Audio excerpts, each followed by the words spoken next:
So today we have an episode on a book. Not our book. Not our book. And we've done quite a few of these recently, but this isn't taking the top lessons that we garnered from it. It's looking at some of the most surprising points to note in the book. And the book, you read the book. I have not read the book. Yes. Shani's very into tax. So unsurprisingly, the book is Adrian Raftery's 101 Ways to Save on Tax Legally in the 2025-26 financial year. Great title. I mean, it sounds like a page turner, Yes. but at least you're not going to be surprised what's in it. Yes. And this was actually one of the books that we mentioned in our Christmas gifts episode. So that was an example of something you can get an investor in your life. I guess if you don't like them, you get them the book on 101 tax tips. Yes. And we, despite all my joking about tax, saving on tax is something that a lot of investors tend to focus on. And that's because, of course, that just generates a return. And it's a really easy way to do it. And what really matters is the final number that ends up in your bank account. And anything that minimizes what detracts from that number is going to improve your outcomes. And I think a lot of investors really focus on finding good investments. So they could look at what's the cheapest ETF for the exposure they're looking for, what's going to beat the market, what's going to beat whatever index they're trying to invest in. And in best case scenarios, maybe you can exceed the index by 1% to 2%. And very few people do that. But tax-effective investments and tax minimization policies usually provide a much larger benefit. So you see results in the same financial year, while with a lot of the other ways that people try to improve their investing outcomes, you can only really see the impact of your good choices through years and years of compounding. Exactly. And I think, investing in a tax-effective vehicle like super could reduce your tax obligations by 32% or 45% in retirement. Investing in a company that offers a fully franked dividend could offer you a 30% credit. Investing in an investment property that offers negative gearing provides you with an average deduction of $8,702 a year, according to the Property Council of Australia. And these are well-known ways of reducing your tax obligation and maximizing that final return that you get in that bank account. And Adrian, who you tell me is known as Mr. Taxman. Yes. He has, of course, released this new book, these 101 Ways to Save on Tax Legally. And some of the ways that he outlines are obvious to seasoned investors, like the things you just mentioned. Others are more nuanced part of the Australian tax system. So today we're going to go through a few of them. And the first is about investment properties. And we know Aussies are property obsessed, but a lot of Australians, especially those that are younger, are locked out of the housing market. And then, of course, if you can afford to buy a house, you tend to concentrate a lot of your wealth in that single asset. So 29% of Australians have so much of their cash flow tied up in their mortgage payments that they are under mortgage stress. So affordability is a huge issue. With investment properties, negative gearing does help. It does reduce the cost of maintaining a property as an investment. But there are some nuances involved. You only receive your tax refund at the end of the financial year. So you've got to front all of those costs before you get those benefits from negative gearing. We've got a tip later on to help with this.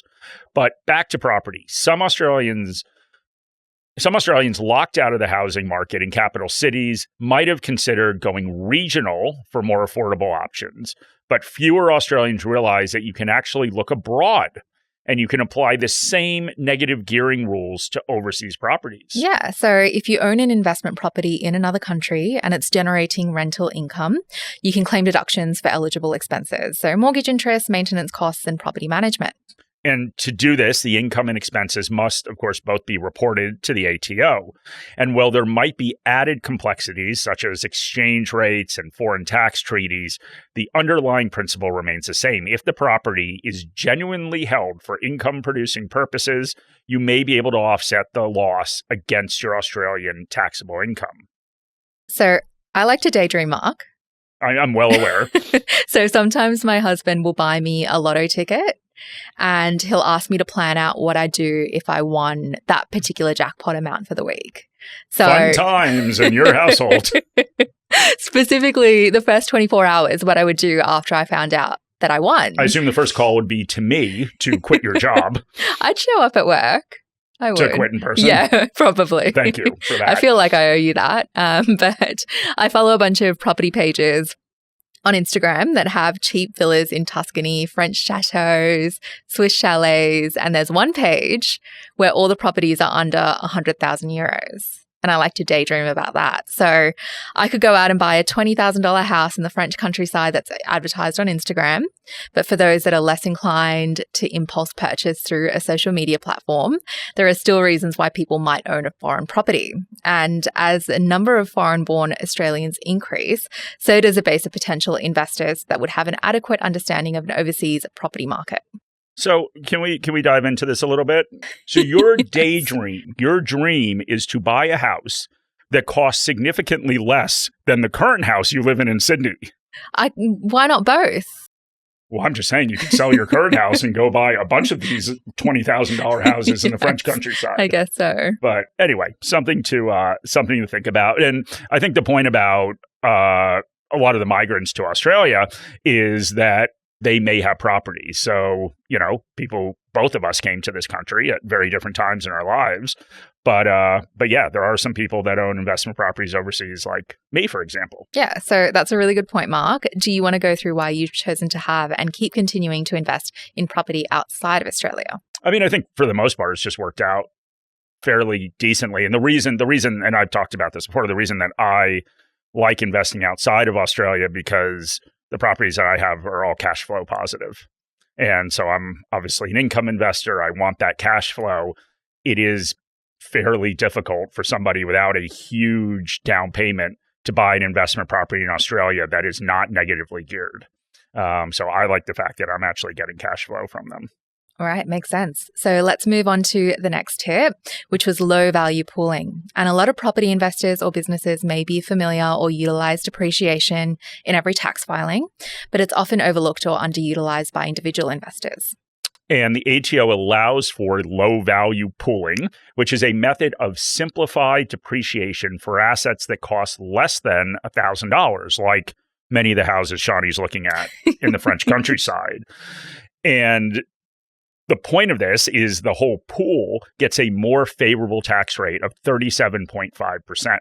So instead of tracking these items separately, you're able to group them into a pool and claim a higher rate of depreciation. So for investors with rental properties, it could include items such as appliances or furniture. For individual investors who are working from home, it could be home office technology or furniture. And the benefits to using this include that it reduces your administrative burden and allows you to claim deductions quicker. And this might seem small, and the amounts may seem very small, but they can add up over time, especially with a lot of us who work in offices, but also have a home office that we've worked from since the pandemic. Your office furniture is just one piece of furniture, Mark. It's this 40-year-old leather chair that you sit in. The leather chair is not 40 years old. We talked about this before, that you think that I have Warren Buffett furniture. Yeah. And that does not mean I have the style of a billionaire. I think my leather chair is only probably about 15 years old. Okay. So let's move on to the next tip. It's that your income protection insurance is tax deductible. And a lot of us really don't like paying insurances because it just feels like a cost without much return. But premiums for income protection insurance, so policies that cover you if you're unable to work due to illness or injury, are generally tax deductible if the policy is held outside of super. And income protection replaces taxable income. So the premiums are considered an expense incurred in earning that income. So for that reason, other insurance types like life insurance, trauma insurance, or total and permanent disability insurance, or TPD, are not tax deductible. So this allows Aussies with income protection policies to mitigate risk and soften the blow of the premiums. And it sounds like a much more palatable scenario. All right, so we mentioned earlier that scenario where you have an investment property where you have all these lumpy costs during the year, but you have to wait to file your tax return for the negative gearing benefits to provide you with some relief. Our next tip that we liked from the book was that pay-as-you-go withholding variation. And many people look forward to tax return time. Neither you or me, though, because I know we both usually get tax bills. Yes. We file at very different times, though. I filed my taxes not on the last day this year. I filed them on October 28th. Well done. Which is impressive. But many employees do receive a tax refund because too much tax has been withheld from their pay, or their adjustable income is lower than their income from their employer. Yeah, exactly right, Mark. And if I had an investment property, there's no way that Lucy from payroll would know or care about when I file my taxes. So I'm paying more tax as I go. And with a PAYG variation, you're able to submit a form to the ATO to have less tax withheld from each pay period if you expect to claim large deductions. And we use the investment property as an example, but you might also have significant deductible work expenses. So anything that lowers your adjusted income. And to be clear, Lucy from payroll is a real person. Yes. Lucy does the payroll at Morningstar. And Shani harasses her weekly about something tax related. Poor Lucy. Yeah. But the good thing about this approach is instead of waiting until tax time for a refund, the benefits just flow throughout the year. And this approach can offer significant cash flow relief if you have large, lumpy expenses throughout the year. But I think one important call out to make is to take advantage of this. You really need to plan carefully and have a relatively accurate understanding of your costs over a financial year. So the last thing you want to do is turn your tax refund into a tax bill without expecting it. All right, so the last tip, we're going to talk about DICTO, Dependent Invalid and Carer Tax Offset. This is a lesser-known provision in the tax system, and it applies if you support a dependent who is genuinely unable to work due to a physical or mental condition. It can also apply if you care for your spouse's parents who meet the certain eligibility criteria. So if you're caring for an elderly parent, maybe an elderly coworker, but an elderly parent, a spouse, their parents, your child who's age 16 or over, or your siblings age 16 or over, you might be entitled to this DICTO offset. And this is increasingly prevalent for a lot of Aussies. We've done a podcast episode before on the sandwich generation, but that term refers to the growing number of working Aussies that need to juggle the caring needs of children and elderly parents. And there are a few parallel issues that are making the situation worse. First is the cost of living and housing in Australia. If you have been living under a rock, it is high. And that is keeping many younger people in the family home for longer. And then the second issue is not really an issue, but it's longer life expectancies for Aussies. So longer life spans are generally positive, but it often means that you're facing years of living with chronic illness or disabilities. So unlike a deduction, this is an offset. An offset directly reduces the amount of tax that you pay. So to claim DICTO, you need to be deemed eligible. There's a bunch of criteria from the ATO that I've linked in my article. We'll put it into the episode notes. But the main criteria is that your dependent is on a government disability payment. But if you satisfy the criteria, you can claim up to $3,300. And you can also do this multiple times. So you can receive multiple DICTO grants. You just have to have more than one dependent over the course of a year. So those are the tips that we plucked out of the book. There's many more, 101 in total, to be exact.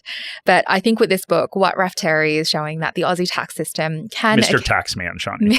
Mr. Taxman, the proper title, yes. Can occasionally be more generous than we think. And the rules can be complex, but understanding them can help contribute to better outcomes. And his book is released each year to reflect changing tax rules. We should have come up with a book idea that we could release each year. Yeah. But that would have been smart. Yeah. You've written an article on this because you love tax. The link for that is in the episode notes. And within the article, you have referenced where you can go for the full rules and criteria for each of these tips if it's something you're looking to explore. So that's it. From the two of us and Mr. Taxman, we appreciate you listening.